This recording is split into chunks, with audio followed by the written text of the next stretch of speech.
Hello বন্ধুরা, রিমা আসলের চ্যানেলে আপনাদেরকে সবাইকে জানাই সুস্বাগতম। আবার একটা নতুন ভিডিও নিয়ে চলে এলাম, নিরামিষ বেসনে বড়ার টক।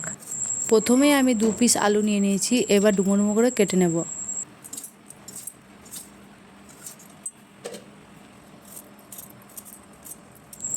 আলুগুলো কাটা হয়ে গেছে, আলুগুলোকে ভালো করে ধুয়ে নিয়ে জলে সেদ্ধ করতে বসিয়ে দেব।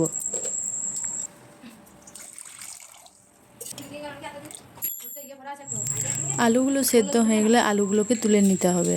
এবার আমি টকের জন্য পরিমাণ মতো তেঁতুল ভিজতে দিয়ে দেব। এবার শিলনোড়ার মধ্যে আদা, জিরে, কাঁচা লঙ্কাটা বেটে নিতে হবে।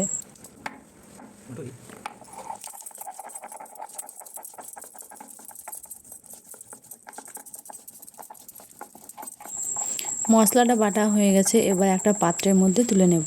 এরপর আমি 100 গ্রাম বেসন নিয়ে নিয়েছি। তারপর আমি দিয়ে দিচ্ছি জিরে গুঁড়ো, হলুদ গুঁড়ো, স্বাদ মতো লবণ গুঁড়ো আর লঙ্কার গুঁড়ো দিয়ে ব্যাটারটাকে ভালো করে মিক্স করে নিতে হবে। আমার ব্যাটারটা তৈরি হয়ে গেছে। এবার কড়াইয়ে তেল গরম করতে দেবো। তেলটা গরম হয়ে এসেছে, এবার বড়াগুলো এক এক করে ছেড়ে দিয়ে ভালো করে ওলটপালট করে ভেজে তুলে নিতে হবে।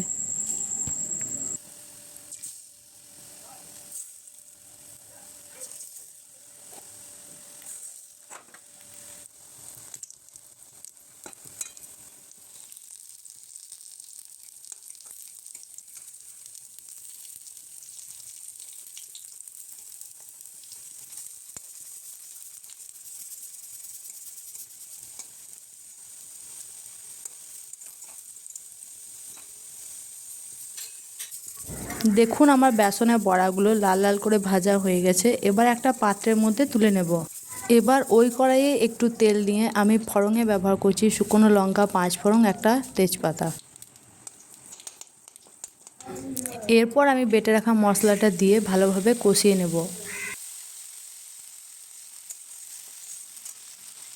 এরপরে মশলাগুলো এক এক করে দিয়ে দেবো। হলুদ গুঁড়ো, স্বাদ মতো লবণ, লঙ্কার গুঁড়ো, জিরে গুঁড়ো। সব কিছু দেওয়া হয়ে গেলে ভালোভাবে মশলাটাকে কষিয়ে নিতে হবে।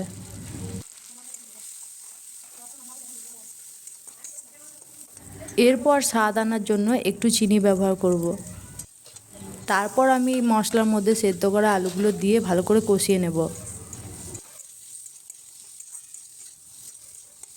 মশলাটা কষানো হয়ে গেলে এরপর আমি তেঁতুলের পাল্সটা দিয়ে দেবো।